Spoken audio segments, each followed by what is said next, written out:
من الشيطان اللعين الرجيم. بسم الله الرحمن الرحيم.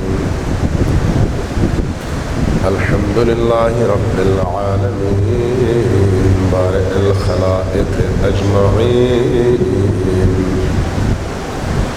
والصلاة والسلام على جميع الأنبياء والمرسلين،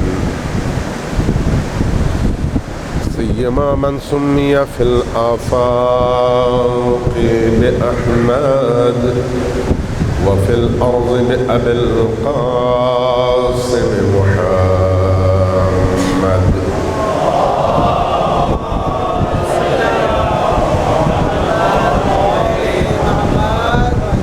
والصلاة والسلام على أولاده الطيبين الطاهرين المعصومين الميامين، واللعنة الدائمة على أعدائهم أجمعين من يوم عداوتهم إلى قيام يوم الدين. أما بعد، فقد قال رسول الله صلى الله عليه وآله وسلم: بسم الله الرحمن الرحيم. إن الحسين مصباح الهدى وسفينة النجاة. صلوات بر محمد وآل محمد.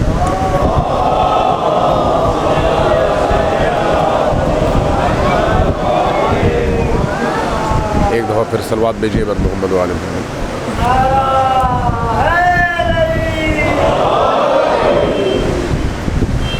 دوبارہ ذرا اونچی آواز سے صلوات بھیجیے بر محمد وآل محمد.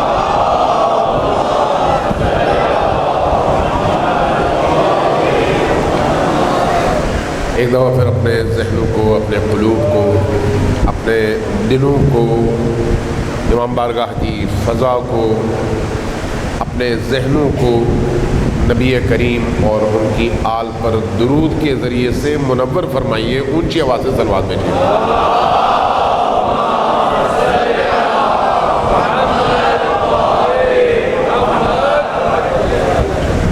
عزیزان گرامی، اگر کائنات میں موجود تمام نعمتوں کو ترازو کے ایک پلڑے پر رکھا جائے اور دوسرے پلڑے پر اہل البیت کی ولایت اور ان کی مودت کو رکھا جائے، تو یہ جو مودت و ولایت اہل البیت کا پلڑا ہے، یہ تمام کائنات پر اتنا بھاری ہے کہ دونوں کے درمیان تقابل ممکن نہیں ہے. اگر آپ کو اہل البیت کی ولایت اور محبت اور مودت مل جاتی ہے تو اس کا مطلب ہے آپ کو ہر چیز مل گئی ہے، اور اگر اس سے آپ محروم رہتے ہیں تو اس کا مطلب یہ ہے کہ آپ کو کچھ بھی نہیں ملا، چاہے پوری دنیا آپ کو ملی ہوئی ہو. یہ جو عزاداری سید الشہداء ہے اسی مودت کا تسلسل ہے. عزاداری سید الشہداء اسی ولایت پر ایمان کا تسلسل ہے. عزاداری سید الشہداء امیر المؤمنین کی ولایت پر ایمان اور اس ایمان کے اظہار کا انداز ہے. اس لیے عزاداری ضروری ہے کہ ولایت کا اظہار ضروری ہے. ولایت کے اظہار کا کوئی اور طریقہ نہیں ہے دنیا میں جو اتنا مؤثر ہو جتنا مؤثر عزاداری سید الشہداء ہے. ذرا غور کیجئے گا جو میں عرض کر رہا ہوں آپ سے. 1400 برس گزر گئے، ائمہ ہدیٰ علیہم الصلوۃ والسلام نے عزاداری سید الشہداء کی بنیاد رکھی۔ حضرت زینب سلام اللہ علیہا نے اہتمام فرمایا اور بنی امیہ اور بنی عباس دونوں کے ادوار میں اہل البیت نے سب سے زیادہ جس چیز کی حقانیت کو، جس چیز کی اہمیت کو اجاگر فرمایا وہ ذکر کربلا ہے اور کربلا کی اس تحریک کو زندہ رکھنا ہے۔ کربلا کی تحریک کو زندہ رکھنا، اس کے لیے جو اہتمام اہل البیت نے کیا اس طرح کا اہتمام کسی اور عبادت کے لیے آپ کو نہیں نظر آتا۔ اگرچہ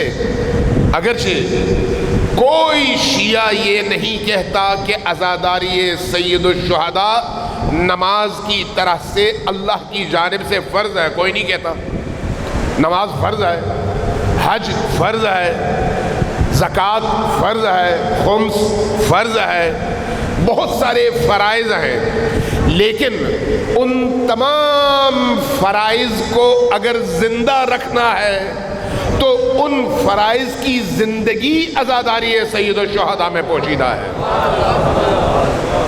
یہ میں کوئی لفاظی نہیں کر رہا، لفاظی نہیں ہے، خطابت نہیں ہے، چند جملوں کا اظہار نہیں ہے، یہ کائنات کی وہ حقیقت ہے جس کا تعلق وحی کے گھرانے سے ہے اور اہل البیت کے کلام سے ہے۔ ذرا غور کیجئے گا کہ اللہ تبارک و تعالی نے قرآن کریم میں جب علی کی ولایت کا اعلان کرنے کا حکم دیا تو کن الفاظ میں دیا اور کس طرح کی، میں اب وہ الفاظ مجھے نہیں مل رہے جن کے ذریعے سے میں اس کیفیت کو بیان کر سکوں کہ رسول کریم صلی اللہ علیہ وآلہ وسلم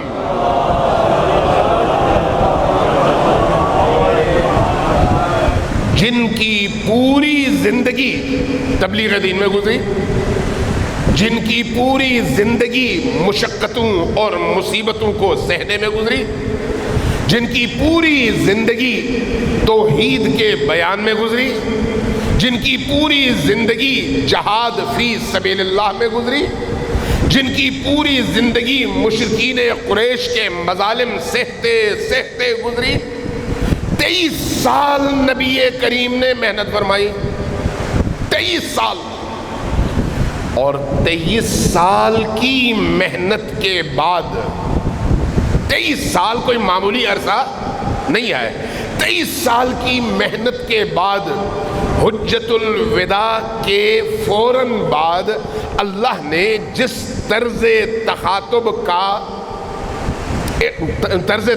اختیار کیا، جس انداز میں اللہ نے نبی کو مخاطب کیا، یہ بڑا عجیب ہے۔ یہ بتاتا ہے کہ اب جو کام کرنے جا رہے ہیں وہ کام وہ ہے جو ان سارے 23 سالہ محنت کی روح ہے، اگر روح نہ ہو تو بدن بیکار ہے۔ ذرا غور کیجئے گا، اگر آپ ایک بہت بڑا جہاز بنائیں اور انجن باہر رکھ دیں تو وہ ساری کی ساری محنت جو اس جہاز کو بنانے میں لگی ہے وہ ساری محنت بیکار ہے، جہاز کسی کام کا نہیں ہے۔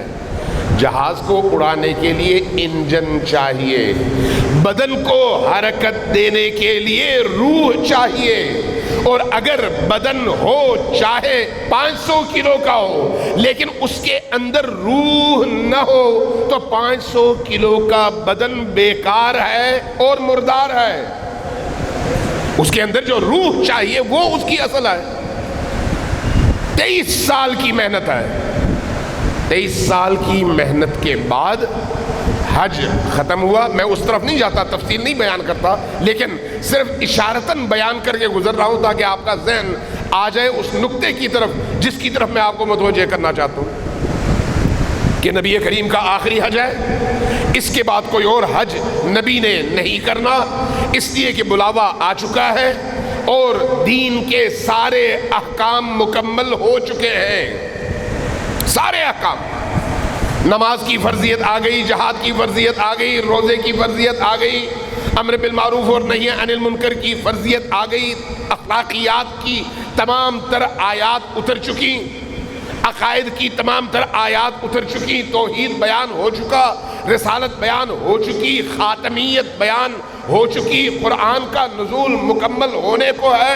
اب یہ سب کچھ ہونے کے بعد اچانک آیت اترتی ہے، یا ایھا الرسول بلغ ما انزل الیک من ربک، جو تجھ پر اے رسول نازل کیا گیا ہے وہ بیان کر دے۔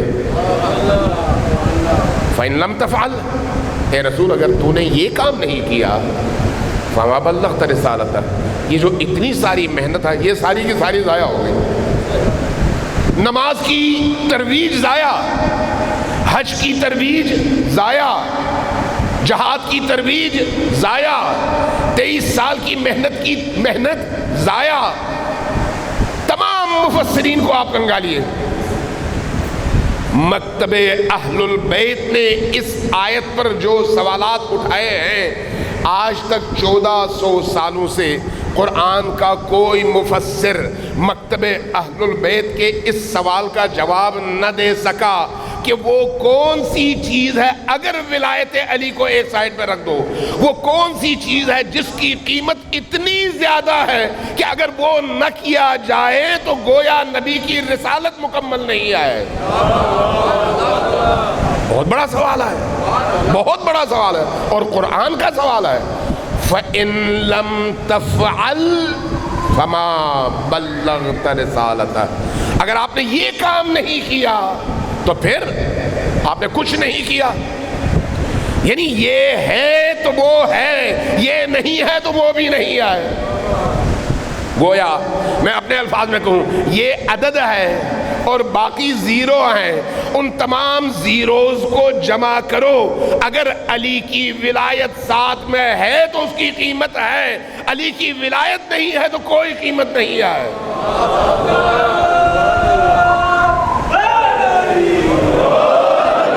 فَإِن لَمْ تَفْعَلْ فَمَا بَلَّغْتَ رِسَالَتَهُ، اگر آپ نے یہ کام نہیں کیا تو آپ نے اپنی رسالت کا کام انجام نہیں دیا۔ اگلی آیت بتاتی ہے کہ نبی کو کیا پریشانی تھی۔ وَاللَّهُ يَعْصِمُكَ مِنَ النَّاسِ، لوگوں کے شر سے اللہ آپ کو بچائے گا، یعنی اللہ دیکھ رہا ہے۔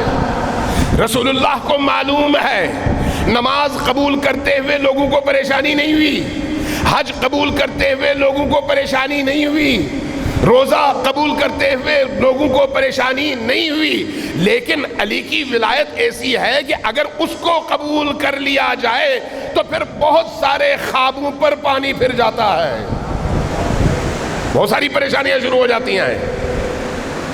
اللہ نے ضمانت دی، کہا واللہ یعصمک من الناس، لوگوں سے اللہ تمہیں بچائے گا۔ اب نبی کریم نے اعلان کر دیا، میں اس تفصیل میں نہیں جاتا، صرف آپ کو عزاداری کی اہمیت اور اس کی جو اسلام کے اندر اس کا مقام ہے اس کی طرف متوجہ کرنا چاہتا ہوں۔ صلوات بھیجیے بر محمد و آل محمد۔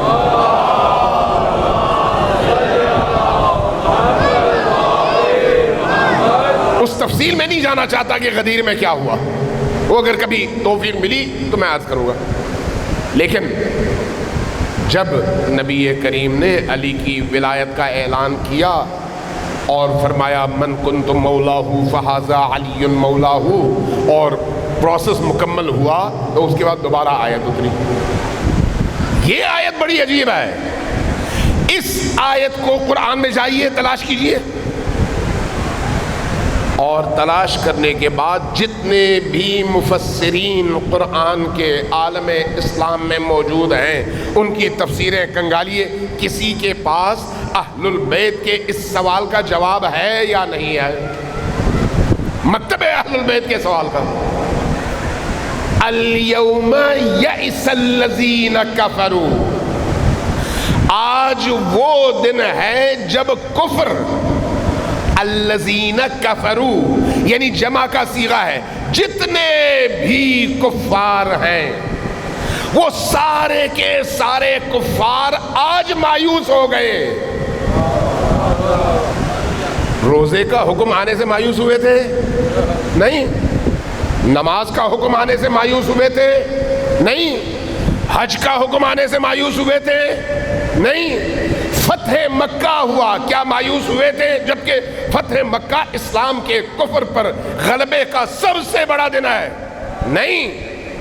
اس کے باوجود کفار میں، منافقین میں ایک بہت بڑی تعداد باقی رہ گئی جو ادھر آ گئی، اور جو تعداد آئی ان میں سے کچھ کا کچھ ہوا، کچھ کا کچھ ہوا، اس تفصیل میں نہیں جاتے، لیکن یہ ایک ایسا موقع ہے جس پر آیت نازل ہوتی ہے، الَّوْمَ يَئِسَ الَّذِينَ كَفَرُوا عَن دِينِكُمْ، آج کفار آپ کے دین سے مایوس ہو گئے۔ کیوں؟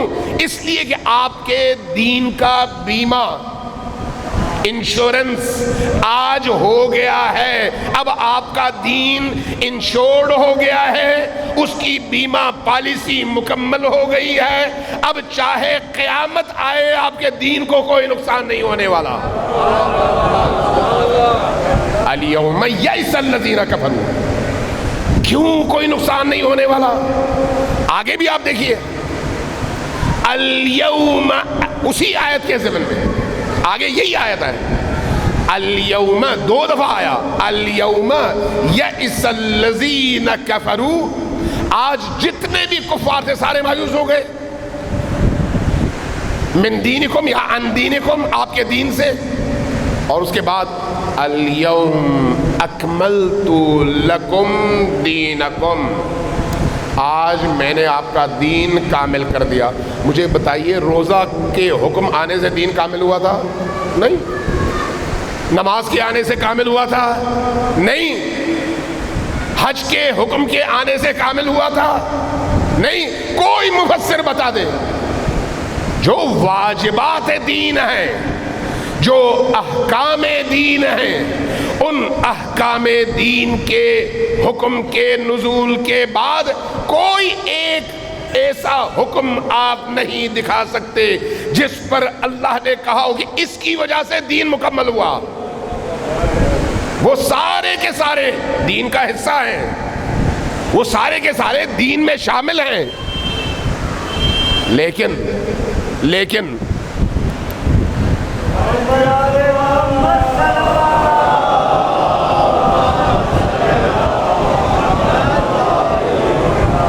وہ سارے کے سارے احکام دین میں شامل ہیں، لیکن وہ سارا دین نہیں ہے۔ دین کی اگر کوئی ضمانت ہے تو وہ دین کا وہ مربی ہے جس کو ولی کہتے ہیں، جس کو ولی کہتے ہیں، جس کو اللہ کی حجت کہتے ہیں۔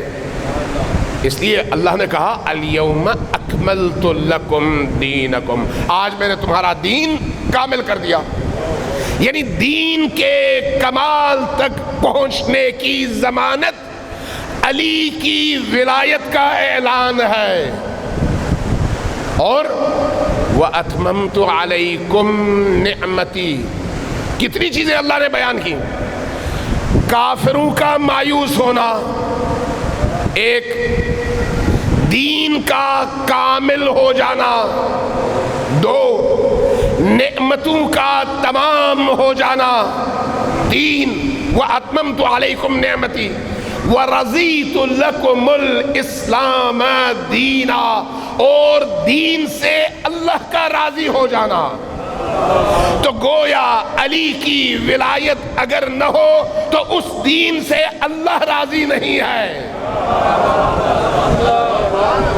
علی کی ولایت کے اعلان کے نتیجے میں اللہ نے 4 بڑے اعلانات کیے ہیں، 4 بڑے اعلانات، اور پورے قرآن میں 6500 آیات میں آپ کوئی ایک حکم ایسا نہیں بتا سکتے جس کے حوالے سے اس 4 ان نعمتوں کے حوالے سے وہ چیز اتنی قیمتی ہو کہ اس پر منطبق ہو.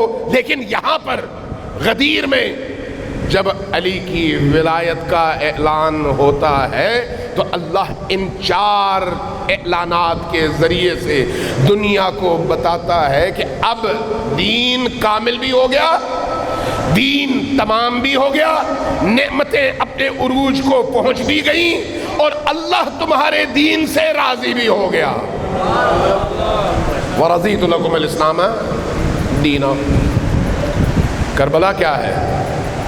اسی ولایت علی کے احیاء کی تحریک, اسی ولایت علی کی احیاء کی تحریک, یعنی زندہ کرنے کی تحریک.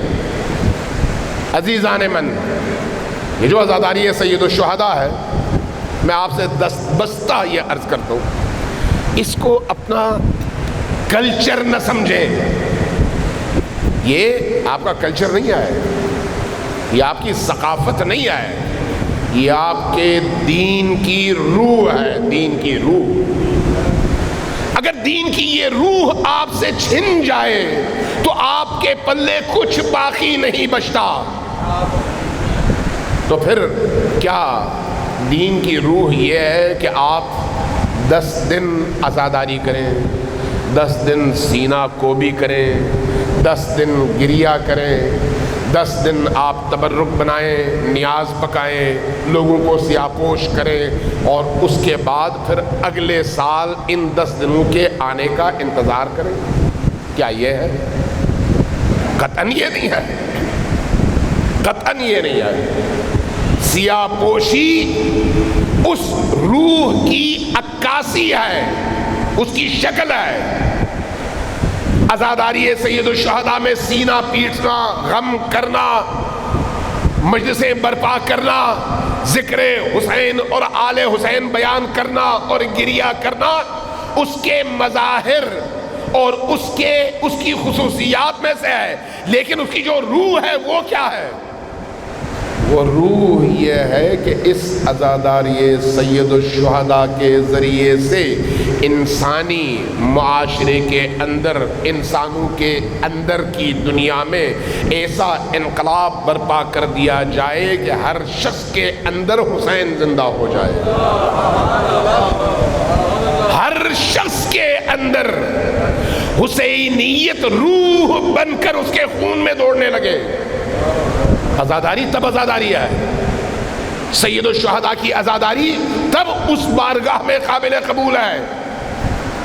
اس عزاداری کو عبادت سمجھ کر اپنی روح کو اس سے جوڑ کر مسجد میں, امام بارگاہ میں, بازاروں میں اور دستوں میں آنا اس طرح سے کہ آپ کی روح ہر یزید کے مقابلے میں استقامت کے لیے آمادہ اور تیار ہو, ہر یزید کے مقابلے میں. یہ جو عزاداری ہے اس کی قدر ہے, اس کی قیمت ہے. یہ جو آنسو بہتے ہیں یہ آنسو بیداری کے آنسو ہیں, یہ آنسو سید الشہداء کو خوش کرنے کے آنسو ہیں, یہ آنسو انسان کو پرواز عطا کرتے ہیں, یہ آنسو انسان کی روح میں تازگی پیدا کر دیتے ہیں, یہ آنسو انسان کو حسین سے جوڑنے میں بہت اہم کردار ادا کرتے ہیں. جب آنسو آپ کی آنکھوں سے گرتے ہیں تو آپ کی آنکھیں بھی پاکیزہ ہوتی ہیں اور آپ کا دل بھی پاکیزہ ہو جاتا ہے. یہ جو عزاداری سید الشہداء ہے پاکیزگی اور طہارت روح کی طرف سفر کا نام ہے, پاکیزگی اور طہارت روح کی طرف سفر کا نام. عزاداری سید الشہداء گناہ سے اپنے آپ کو دور کرنے کی جد و جہد کا نام ہے.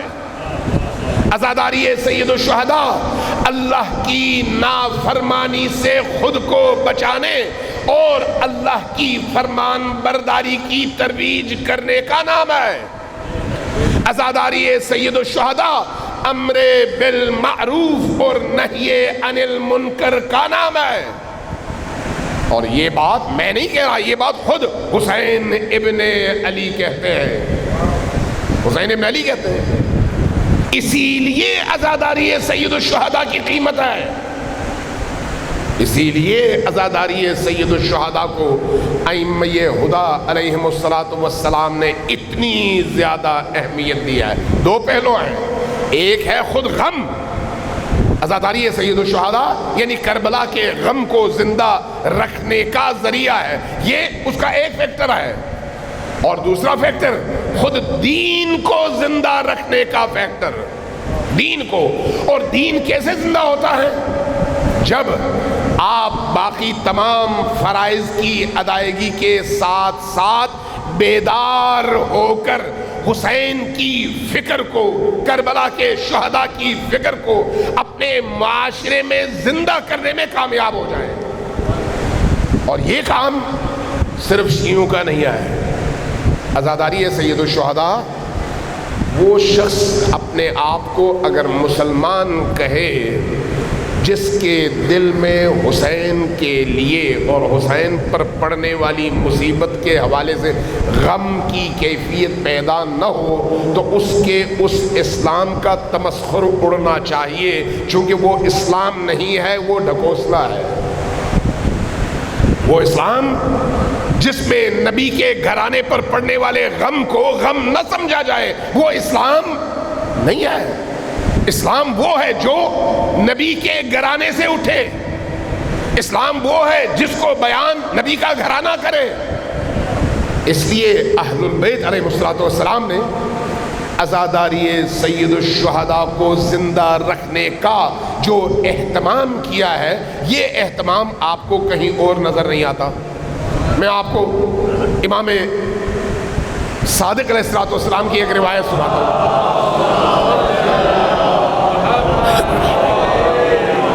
صلوات بھیجیے پر محمد و آل محمد۔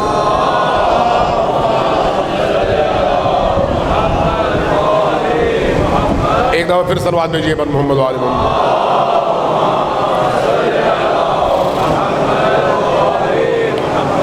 یہ جو صلوات آپ بھیجتے ہیں اس کو عبادت سمجھ کر بھیجیے، چونکہ روایات میں ہے اور بزرگوں کی نصیحت اور وصیت بھی ہے کہ آپ کے اندر غموں کا پہاڑ بھی ہو تو ان غموں کے پہاڑ کو توڑ کر اپنے اندر سکون پیدا کرنا چاہیں تو نبی کریم اور ان کی آل پر درود بھیجیں۔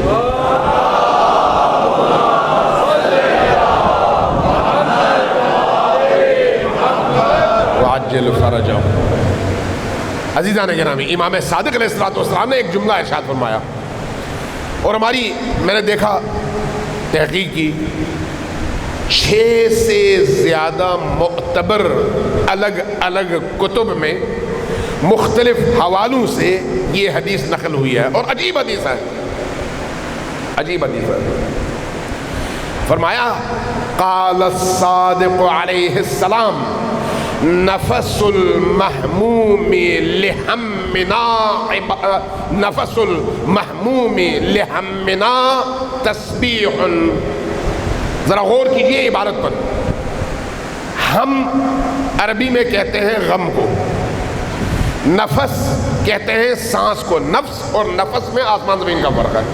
نفس یعنی جان اور نفس یعنی سانس۔ نفس المحموم، مغموم انسان کی سانس، لیکن کون سا مغموم انسان؟ لہمنا، جو ہمارے یعنی کربلا کے غم پر مغموم ہو۔ یہ جو آپ کی سانسیں ہیں، نفس المحموم لہمنا تسبیح، یہ جو آپ سانس لیتے ہیں یہ سانس تسبیح خدا ہے۔ آپ تسبیح میں کیا کرتے ہیں؟ اللہ اکبر، اللہ اکبر، اللہ اکبر، الحمدللہ، الحمدللہ، الحمدللہ، سبحان اللہ، سبحان اللہ، سبحان اللہ، لا الہ الا اللہ، یہی چیزیں ہیں نا تسبیح میں۔ یہ جو تسبیح آپ جملوں میں پڑھتے ہیں، آپ کی سانس اس وقت تسبیح کہلاتی ہے جب آپ حسین کے غم میں شریک ہونے کے لیے مسجد میں، امام بارگاہ میں، مجلس میں تشریف لاتے ہیں، باوضو ہو کر بیٹھتے ہیں، جو آپ کی سانس باہر آتی ہے وہ لا الہ الا اللہ ہے، اندر جاتی ہے اللہ اکبر ہے، یہ جو آپ سانس لیتے ہیں یہی سانس تسبیح کہلاتی ہے۔ محمد آل محمد بلند کر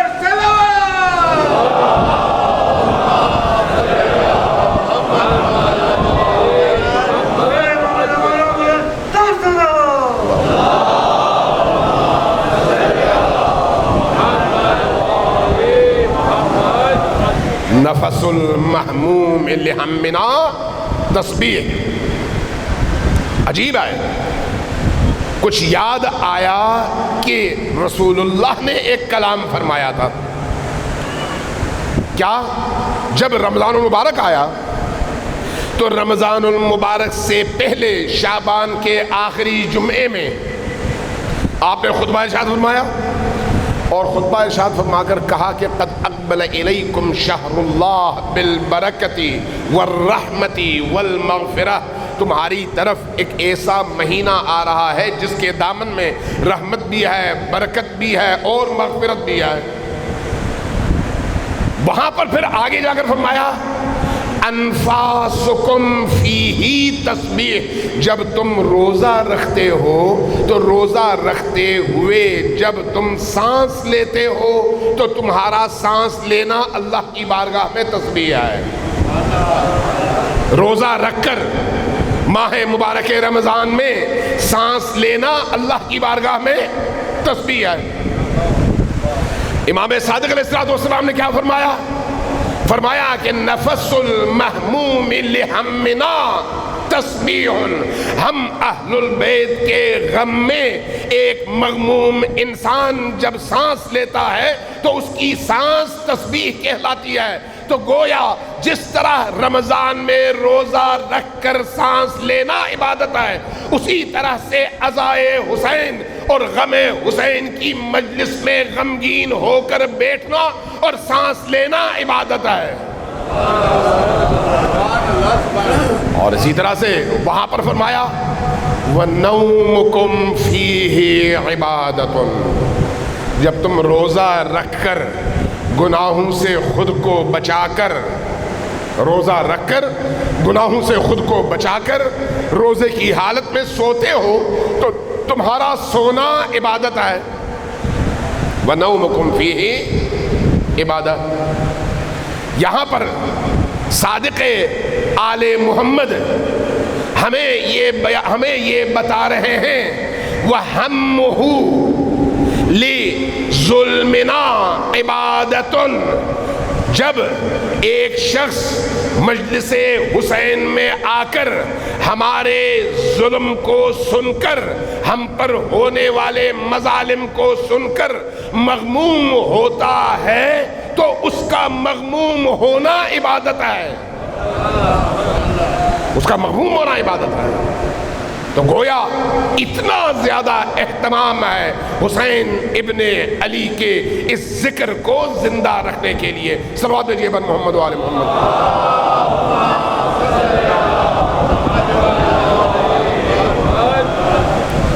آگے ایک اور جملہ بھی فرمایا وَكِتْمَانُ سِرِّنَا جِہَادٌ فِي سَبِيلِ اللَّهِ، ہمارے اسرار کی حفاظت کرنا اللہ کی راہ میں جہاد کرنا ہے۔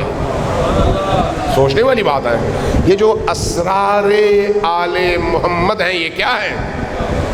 جو فرما رہے ہیں کہ وَكِتْمَانُ سِرِّنَا، ہمارے اسرار کو چھپانا، ہمارے اسرار کو چھپانا۔ کون چھپائے گا؟ جو پیرو ہوگا، جو ان کے پیچھے چلنے والا ہوگا۔ اس کا مطلب ہے کہ یہ اسرار ان کے پیروکاروں کے لیے اسرار نہیں ہیں، ان کے دشمنوں کے لیے اسرار ہیں۔ دشمنوں سے چھپانا اور اپنے اندر رواج دینا۔ توجہ ہے میں کیا کہہ رہا ہوں؟ آپ کو ایک خاص نقطے کی طرف لے کر آنا چاہ رہا ہوں۔ دشمنوں سے چھپانا اور اپنے اندر رواج دینا۔ وَكِتْمَانُ سِرِّنَا جہاد فی سبیل اللہ، چونکہ یہ جہاد ہے، اور جہاد بھی اسی طرح جس طرح سے بدر جہاد ہے، جس طرح سے احد جہاد ہے، جس طرح سے خیبر جہاد ہے، جس طرح سے تبوک جہاد ہے، اسی طرح سے کتمان و سر اہل البیت جہاد فی سبیل اللہ، ہمارے اسرار کو چھپانا بھی جہاد فی سبیل اللہ ہے۔ وہ سر کیا ہے؟ وہ سر کیا ہے؟ صلوات بھیجیے بر محمد و آل محمد۔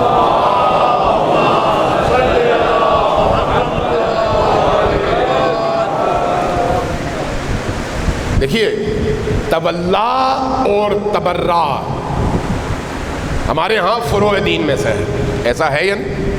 تولا کیا ہے؟ اللہ کے دوستوں سے دوستی کا اظہار۔ تبرا کیا ہے؟ اللہ کے دشمنوں سے بیزاری کا اظہار۔ تبرا براءت سے ہے، براءت یعنی بیزاری، بیزاری کا اظہار کہ ہم اللہ کے دشمنوں سے لا تعلق ہیں۔ تبرا کا مطلب گالی دینا نہیں ہے، تبرا کا مطلب کسی کی توہین کرنا نہیں ہے، چونکہ توہین قرآن بھی اس کی اجازت نہیں دیتا اور اہل البیت بھی اس کی اجازت نہیں دیتے۔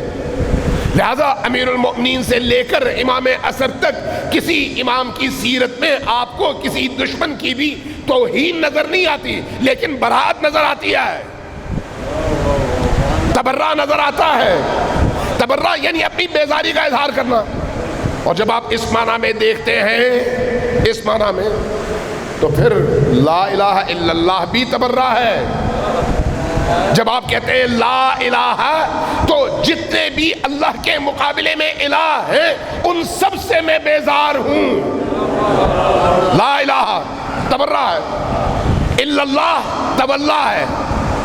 جس طرح سے الا اللہ تولا ہے، لا الہ الا اللہ تبرا ہے، اسی طرح سے تولا اور تبرا اہل البیت کے دوستوں کی ولایت کو قبول کرنا، اہل البیت کی ولایت کے حامل لوگوں کو پسند کرنا، اور اہل البیت کے دشمنوں سے لا تعلقی کا اظہار کرنا، یہ اسی طرح سے تولا بھی ہے اور تبرا بھی ہے۔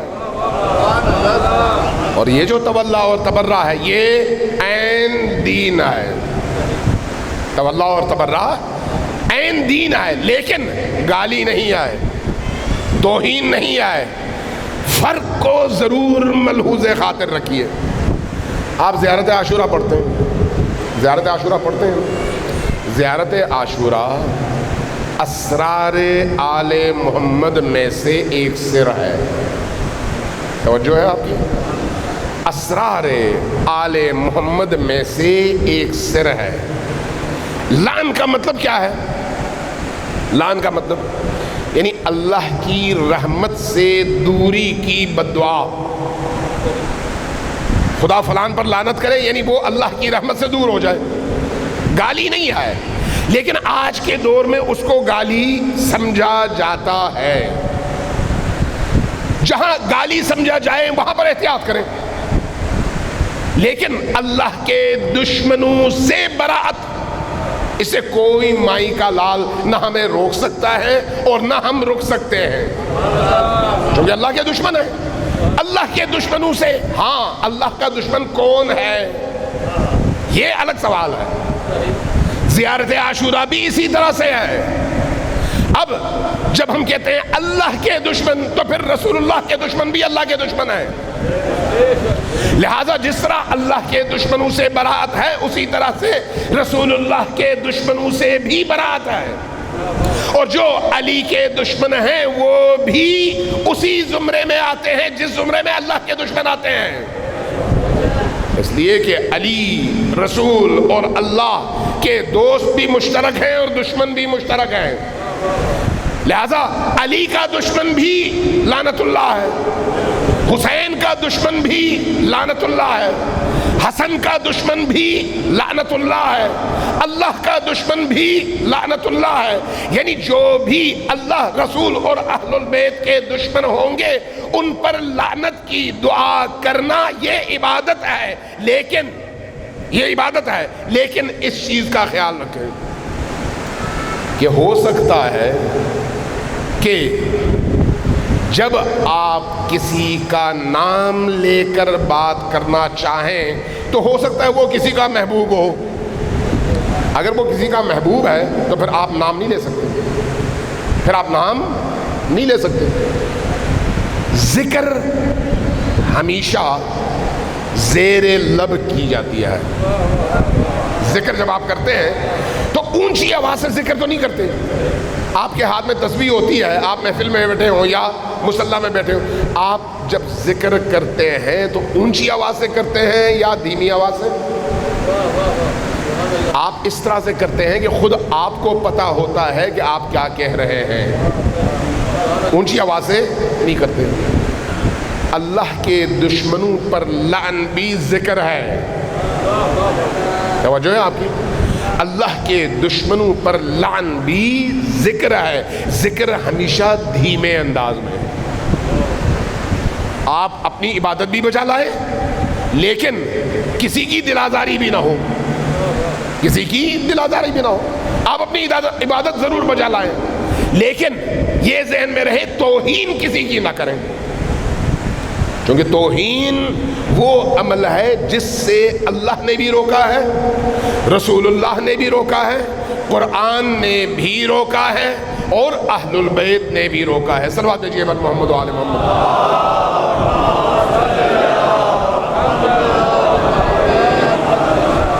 تو امام صادق علیہ السلام نے اس حدیث میں جو ارشاد فرمایا وہ آخری جملہ عرض کرتا ہوں. فرمایا وَكِتْمَانُ سِرِّنَا جَهَادٌ فِي سَبِيلِ اللَّهِ. ہمارے اسرار کی حفاظت، چونکہ ان اسرار کو برملا کرنے سے اگر نقصان ہوتا ہے تو وہ دین کا ہوتا ہے، اس لیے برملا نہ کرو، اس کو اپنے اندر رکھو آرام سے، تسلی سے. اللہ کے دشمنوں سے اپنی بیزاری اور برات کا اظہار کرتے رہو لیکن ہمارے اسرار کا خیال رکھو، ہمارے رازوں کا خیال رکھو. اور یہ جو رازوں کا خیال رکھنا ہے اس کے لیے بڑا زور چاہیے، بڑا زور چاہیے.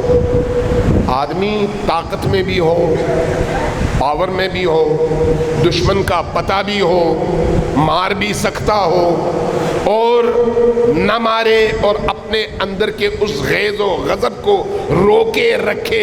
یہ سب سے بڑا جہاد ہے، یہ سب سے بڑا جہاد ہے. تلوار نکال کر مار دینا یا پستول نکال کر گولی چلا دینا یہ چھوٹا جہاد ہے، لیکن نفس کی مرضی کے خلاف عقل کی حاکمیت کو تسلیم کر کے دین کے حکم کو ماننا یہ سب سے بڑا جہاد ہے، یہ سب سے بڑا جہاد.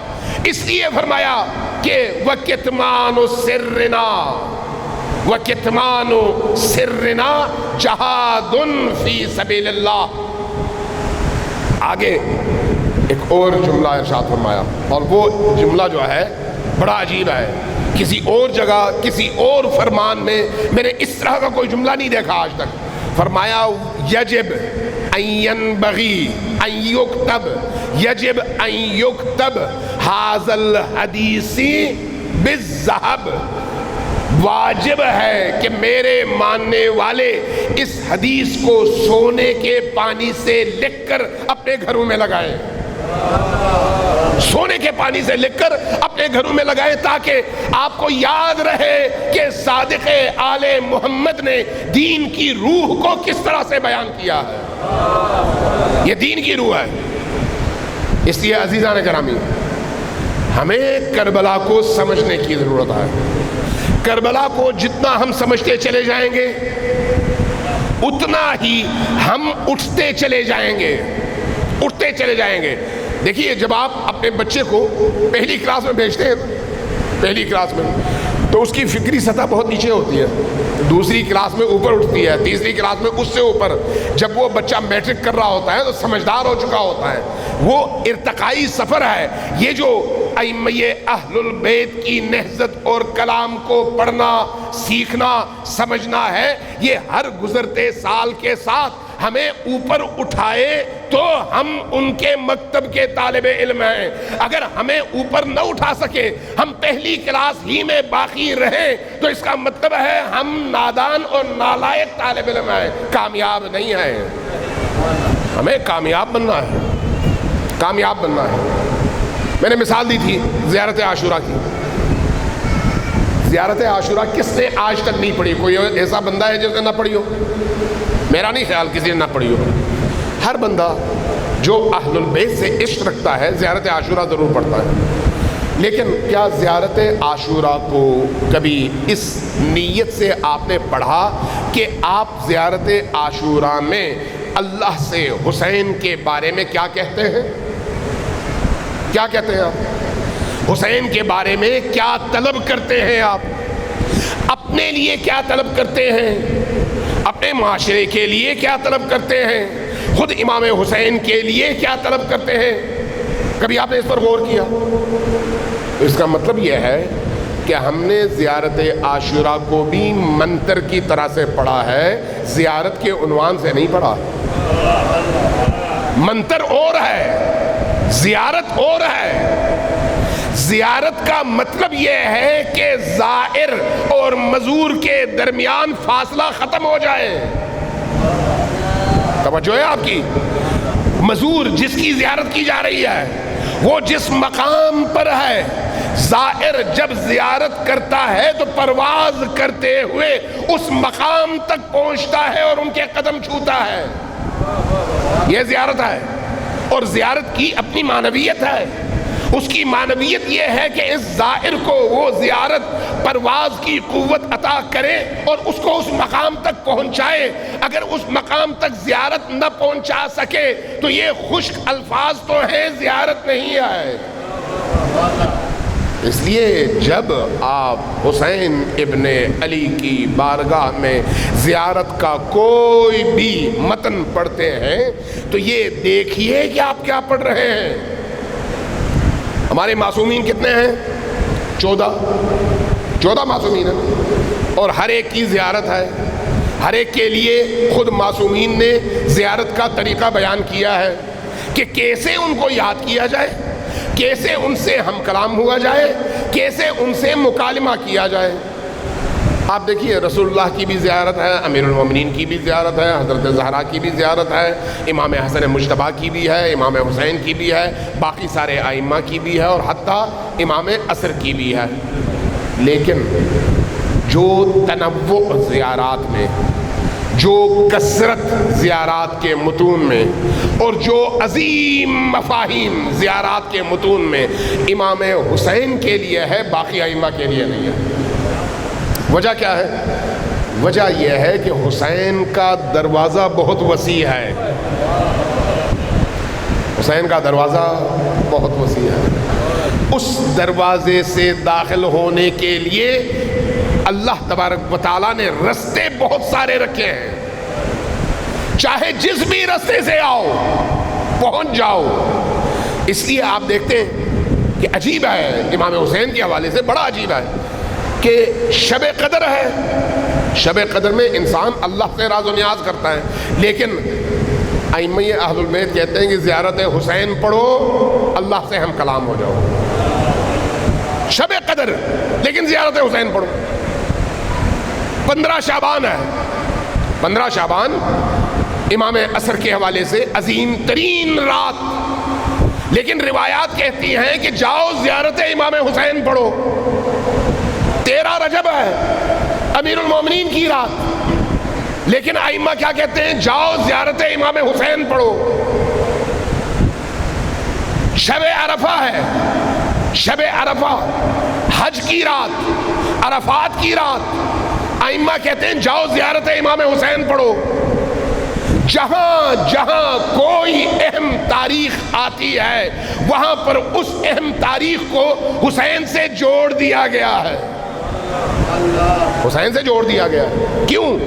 اس لیے کہ حسین اللہ کی رحمت کا وہ وسیع ترین دروازہ ہے کہ جہاں سے اگر کوئی فاسق ترین انسان بھی توبہ کر کے آنا چاہے تو دروازہ فوراً کھل جاتا ہے, فوراً کھل جاتا ہے. اس لیے حسین کو دل سے یاد کریں، دل سے یاد کریں، حسین کے غم کو دل سے یاد کریں، حسین کے ذکر کو دل سے قبول کریں اور دل میں بسا لیں۔ حسین کے غم پر رونے کے لیے چھرے چلانا ضروری نہیں ہے۔ اگر آپ کا دل پاکیزہ ہے نا،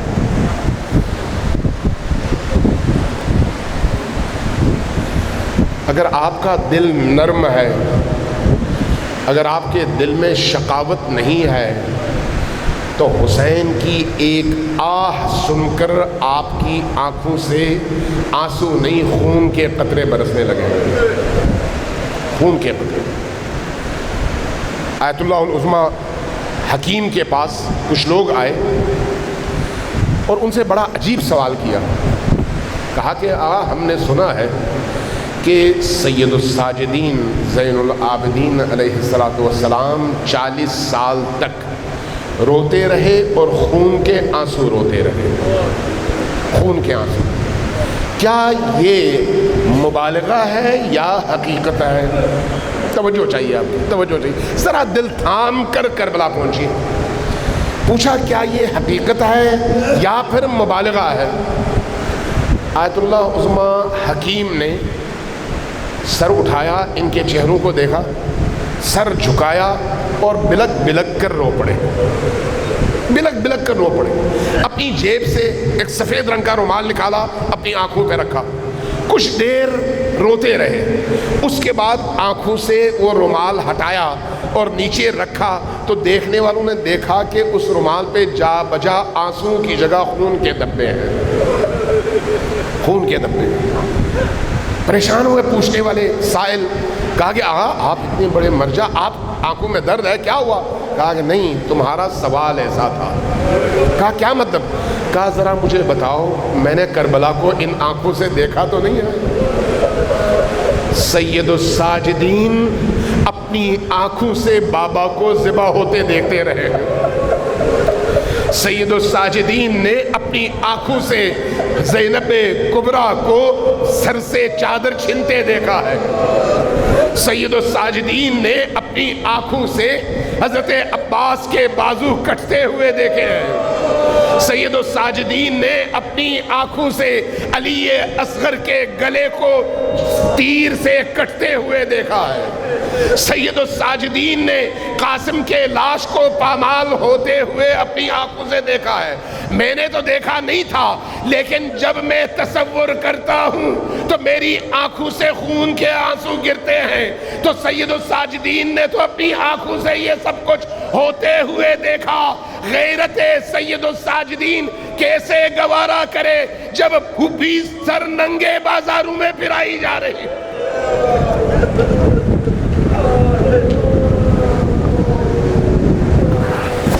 انا للہ و انا الیہ راجعون وسيعلم الذین ظلموا أي منقلب ينقلبون نسألك اللهم وندعو باسمك العظیم الاعظم الاعز الاجل الاکرم۔ سب مل کر 10 بار اونچی آواز سے یا اللہ یا اللہ یا اللہ یا اللہ یا اللہ یا اللہ یا اللہ یا اللہ یا اللہ یا اللہ۔ بارگاہ ہماری اس خلیل عزاداری کو اپنی بارگاہ میں شرف قبولیت عطا فرما، بارگاہ ہمارے دلوں کو حسین ابن علی سے جوڑ دے، بارگاہ ہمارے قلوب کو حسین کی نورانیت سے منور فرما، بارگاہ جب تک ہم جیتے ہیں